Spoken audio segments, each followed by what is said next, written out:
Raji, akkami nagaa?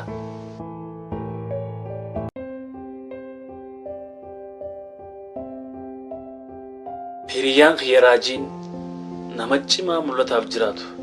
Qilleensi fedhelleen yoo bubbise danda'ee isa raasnee fi mallattoo injifannoo ture. Guyyaa tokkoof injifatamee jireenya irraa abdii muree haala kana keessaniin harka jee takkaa yaadee hin beeku.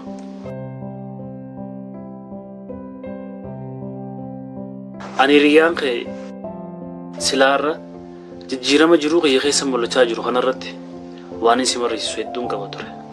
Garuu yeroo yaadu hiriyaan kiyya akkuma yeroo kaanii har'aas waan na jalaa dubbatu hin fakkaatu.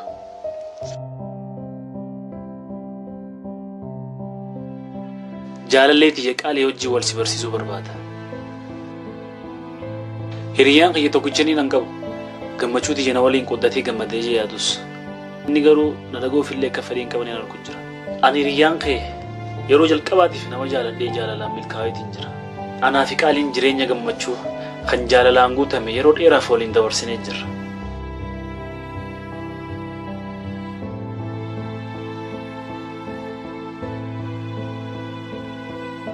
Yoomiyyuu taanaan gammachuun si qabu. Qaaliin jireenyisii anaan ala duwwaa akka ta'ee fi ana malee akka jiraachuu hin dandeenye natti himtee turte. Jireenya sii guutus anaa hojii akka jiraachuu barbaaddu. Waa dallee naaf galtee jirti. Hin amanin. Hin amanin. Yoomiyyuu taanaan kan hin amanin. Eenyu? Qaalii moo? Dhugaa dubbachuuf ani siif caalaa namana. Maaliif jette garuu? If caalaa nama amanuun.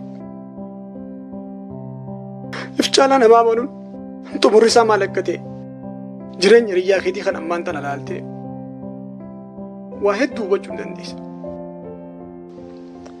Isiin akka dubartoota kaaniitii miti. Qaaliin anaaf nama addaati. Ammallee waan hubattee natti hin fakkaatu. Hin amanin kan isin jechaa jiru isii osoo hin taane yeroodha.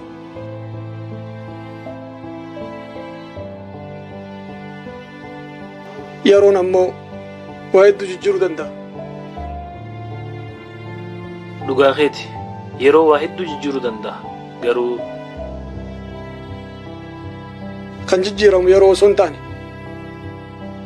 ilma namaatu jijjiirama adeemsa yeroo keessa jiruun jijjiiree wal gana. Gaafas ammoo onneen dhugaan amante kana baadhachuu hin dandeessu. Miira kee kana siif hubadha. Garuu immoo isii sirriitti hin beeku. Qaaliin nama jijjiirama yerootiin jijjiiramu yookaan nama bu'aa yerootiif yeroo kanneen na sobee na ganuu miti. Fedhiin isii ana qofa harkachuu akka ta'een hin beeka. Fedhiin kiyyallee akkasuma. Kanaaf abjuu keenya kana dhugoomsuudhaaf isii waliin bultii ijaaruuf murteesseetiin jira. Inumaatu warra dhimma kanarratti isii wajji wal mari'achuuf isii wajji baallama qaba. Ammaa of argamas hin deemu jira.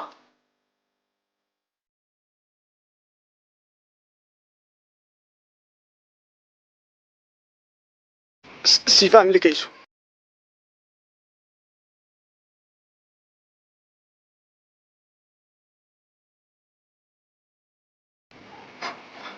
Yoomiyyuu taanaan gammachuun si qabu.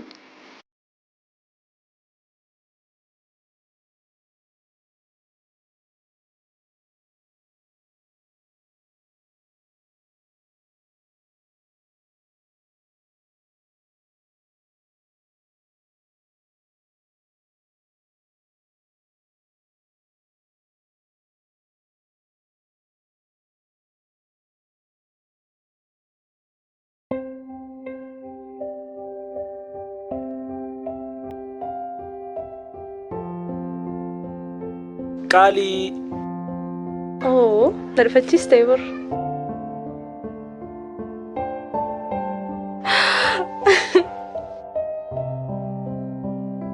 Dhiifama gaa siraa tureemi? Rakkoon qabu. Maali garuu maal taate rakkoo jira? Humaan akka rakkoon hin jiru dhimma jabaatiin si barbaada jettee turteemi maali meenaaf himi? Garuu fuula keetirraa gammachuu natti mul'atu. Please waan taate osoo danda'u isin natti himi. Lakki humaan jiru.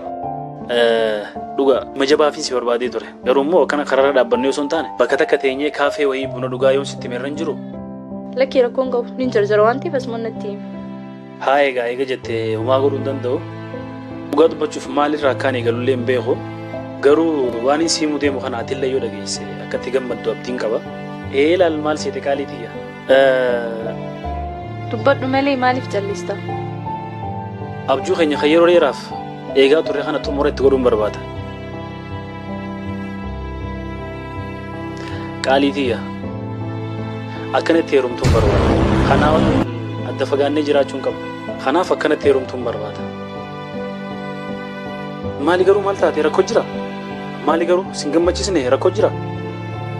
Lakki rakkoon hin jiru garuu. Natti himi waan sodaatini? Maaliif jettee akkana gaafattu hin barbaadu? Ammallee ta'uu baattu guyyaa takka akkana hubattu ni hin beeka. Please naaf hubachuudhaaf yaali.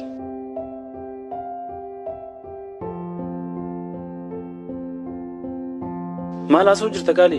Maaliin siif hubadha? Awwanni haasoo jirtu takkallee nun agalutti hin jirtu. Dhugaa dubbachuudhaaf ati anaaf nama addaati. Dhiifama gaafii kan kee kan eegabaluu hin danda'u. Maal jechuu jirta qaali? Qoosaa kanaa kana dhiisi malee. Qoosaa miti. Bakka hariiroon naaf itti qabnu asirratti dhaabbachuu qaba. Jiruu kan kee kan boodaatiif carraa gaariin siif hawwa. Hayi si wajjin jiru jechaa gammachuun ati naa bu'itu kamaaniti. Maal jechuudha qaali? Please akkuma itti kana dhugaa yoo kan na jaallattu ta'e kanaan na rakkisi.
Obsi riyaaqiyya. Wanti hundinuu ni dabraa obsi.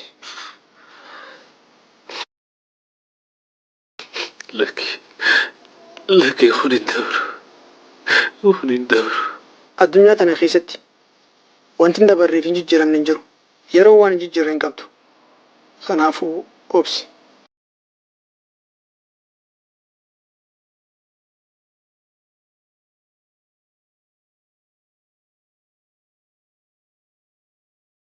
Amma na jajjabeessuuf yaaluun kee waan takka bu'aan qabdu.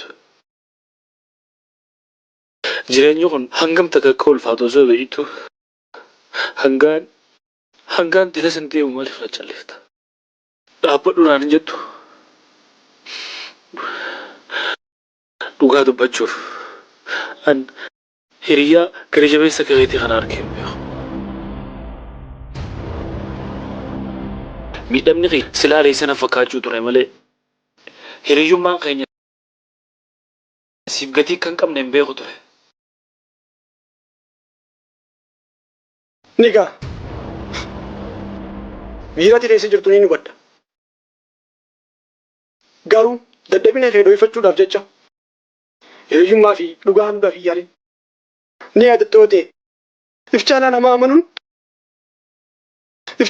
amanuun xumurri isaa maal akka ta'e jireenya hiriyyaa keetii qofa ilaaltee hubachuu hin dandeessa ture. Akkasuma jireenya ofii dhiisanii jireenya namaa jiraachuun if caalaa namaaf jiraachuun maal akka ta'e seenaa kiyya qofa dhaga'uun siif yaada ture. Garuutu dukkana lama keessa namni jiru ifa fade keessatti illee humaa arguu hin danda'u. Dukkana jaalalaatiin ijji kee jaamtee waan turteef jecha arguu hin dandeenye. Malee waan amma isa jirtu kana hunda sitti agarsiisuudhaaf yaadatiin ture. Hiriyyaa kiyya.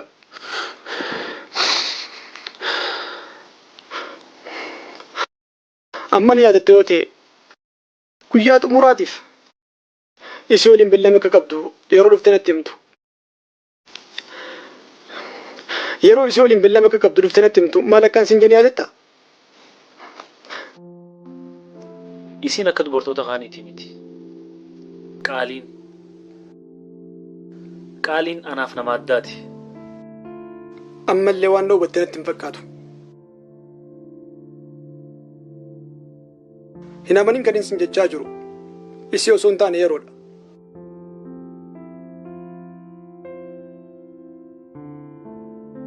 Yeroon ammoo waa hedduu jijjiiruu danda'a. Eenyu? Qaalii moo? Dhugaa dubbachuuf ani siif caalaa namana. Hin amanin. Yoomiyyuu taanaan kan hin amanin.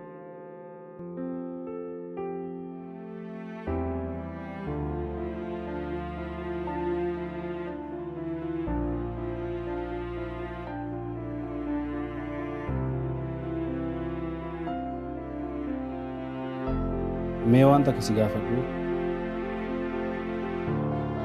Ni dandeessa.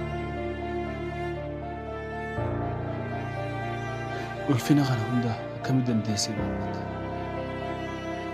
Ni yaadatta waggoota dura yeroo namarraa qabatti gandarraa mogga baatee jireenya irraa abdii murtee qophummaa filatte san gaafilee hedduun si gaafachuuf barbaadu ture. Dhiira cimaa if bira dabree biyyaaf illee ta'u akkamitti dubartii takkaaf akkana taate jeetii yaadu ture. Jireenya kana akkamitti akka jibbite? Garuu jireenya kun hangam takka akka ulfaatu ammaan hubadhe.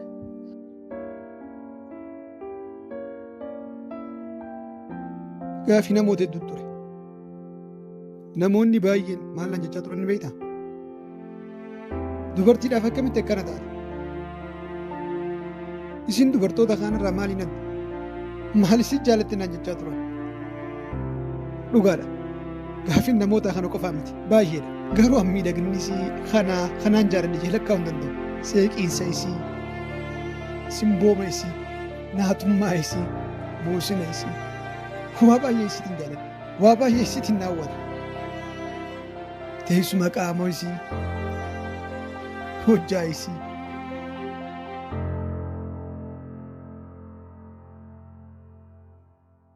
Dhugaa dubbachuuf tokko lama jee lakkaa'uu hin danda'u.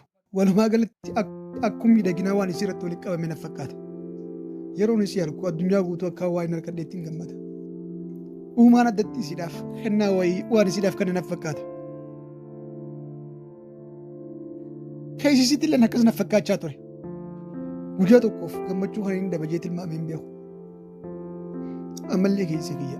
Kanaaf abdiidhaan isii eega. Abjuudhuma hin qabneen abjoodha.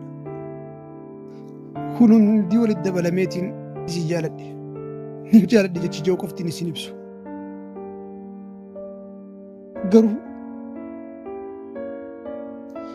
Garuu kana namoota biraa dhiisii isin waan hubachuu dandeessan natti hin fakkaatu.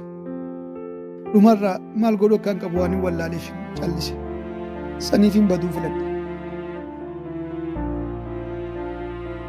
Ni ulfaata. Obsi. Namaan nama nu hin ganame. Namaan jaalladhu.